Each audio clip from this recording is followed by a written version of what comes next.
안녕하세요. 돈으로부터 자유를 얻는 5분 이야기의 김진혁입니다. 최근 경기 회복 기대와 금리 상승 우려가 교차되면서 코스피 지수가 극심한 변동성을 연출하고 있습니다. 미국 국채 10년 금리가 심리적 저항선이었던 1.5%에 다가서면서 위험자산 신호를 보내고 있습니다. 지난 1년간 코스피 상승의 가장 큰 공헌은 역시 유동성 확대였죠. 그런데 양적 완화라는 통화 정책이 계속될 것인가 라는 것에 의심이 들기 시작했습니다. 물론 백신 효과로 경기가 회복되고 물가가 오르는 시장이 정상화되면 시중금리 인상은 불가피할 것이겠죠. 따라서 시중금리 인상 변동폭에 따라서 횡보 또는 조정 양상을 보일 것입니다. 미국 금리가 갑자기 오르자 제롬 파월 연준 의장은 깜짝 놀래 3년 이후에나 금리가 오를 것이다 라고 안성시키고 있습니다. 그러나 만일 미국의 10년물 시중금리가 1.7%로 올라가게 되면 현재 미국 평균 배당 수익률이 1.5%를 넘게 돼서 자연적으로 채권으로 자금이 이탈되겠죠. 우리 시장과 무슨 관계가 있느냐 이렇게 얘기를 할 수 있는데 미국 빅테크 기업들이 지난해 자금 조달을 저리로 많이 했죠. 이렇게 되면 이자 부담이 올라가게 되면 설비 투자를 하지 못하죠. 그리고 성장도 못하고 외국에 나가 있던 돈들을 회수하지 않겠습니까? 그러나 현 장세는 지금이 조정 장세라고 상승 기조는 계속될 것이라고 보고 있습니다. 여하튼 2분기부터 경기 회복이 가시화되면 인플레이션에 대비한 포트폴리오 개선이 필요합니다. 성장주에서 가치주로 이동해야 되지 않을까 생각됩니다.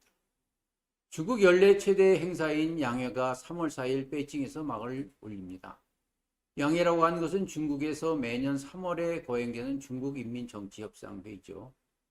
국정 운영 전반에 관해서 가장 큰 중국 정치 행사입니다. 특히 2021년도는 중국 공산당 창당 100주년을 맞이하는 해입니다. 올 양회의 특징은 두 가지입니다. 내수 확대와 R&D 투자 확대죠. 이미 중국도 평균 연령이 40세 육박해가는 노령화 추세이고 미국과의 무역 정제도 끝나지 않은 상황입니다.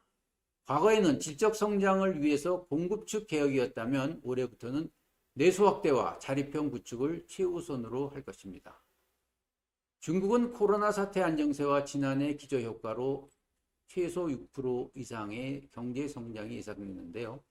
과학기술의 역량 강화, 내수 확대, 경제 성장 모델 전환을 통해서 체질 개선에 박차를 가할 전망입니다.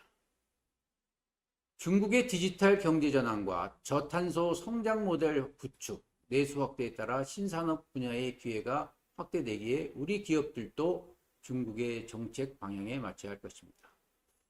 지난해 동학개미들이 큰 성공을 이루었죠. 그렇다고 올해에도 성공할 것인가 라는 자만감은 금물입니다.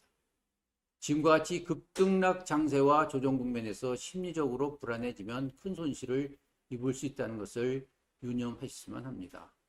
주식 투자는 본질이 아닌 루머나 소문에 휘둘려서 안 됩니다. 주식 투자는 사고 파는 기술이 아니죠. 좋은 주식을 모으는 것입니다. 좋은 기업이라고 하는 것은 1, 2년 후에 실적 개선이 되는 기업으로 매수 당시에 저평가된 기업을 의미합니다. 결국 투자에 성공하기 위해서는 돈 공부와 경제를 알아야 합니다. 미래의 기업 가치와 리스크를 파악할 수 있는 능력도 갖춰야 합니다. 여러분 이렇게 생각해 보시죠. 일단 잘못 투자하게 되면 즉시 매각하게 되겠지만 만약 좋은 기업이라고 하면 손절매를 하지 않는 것이 좋습니다. 대부분 투자자들은 비싸게 팔고 싸게 살 수 있겠다라는 착각을 하지만 현실은 냉혹하기만 하죠. 비근한 예로요. 명품이나 평소 가지고 싶은 물건이 있었는데 20, 30% 싸지면 어떻게 하실 겁니까? 가격이 더 내려가지 않을까라는 말로 우려를 하십니까? 아니면 살 수 있는 기회라고 보십니까?